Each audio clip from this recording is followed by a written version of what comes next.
శ్రీరామచంద్రుడే భగ్గుమన్నాడు, ఇక ఈ నేల యుద్ధమే చెయ్యమన్నాడు. కాషాయ జెండనే పట్టమన్నాడు, మంచి చెయ్యమంటూ అన్ననే కల్లమన్నాడు. యుద్ధాలు చేసే జోల గడ్డ మీద మొట్టమొదటి సండరా, పోతే పరాలు అంటూ వస్తే గెలుపు అంటూ తెగించి నడిసే కొండ లక్ష్మణన్న చూడరా. నిన్న మొన్న ఏ జెండలున్నా ఇక పైన ఎగిరేది కొండ లక్ష్మణన్న మన అండ ఉండగా, బాధ బతుకులల్ల నూరెళ్ళ పండగ.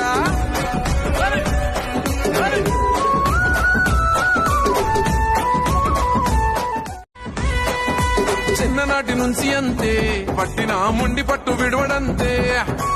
అన్న బాధ ఉంది అంటే బంధువై తోడు వస్తాడు అంటే. ఎంతో మంచి మనసున్నో బంగారు కొండమా అన్నో, కొండ గట్టు అంజన్నో నిండు దీవెన ఉంది నీ కన్నో. అన్యాయంగా మీరు అన్యాయాలు చేస్తూ ఉంటే ధర్మంగా కలిసి మీ పంతం పడతాడురా. నిన్న మొన్న ఏ జెండలున్నా ఇక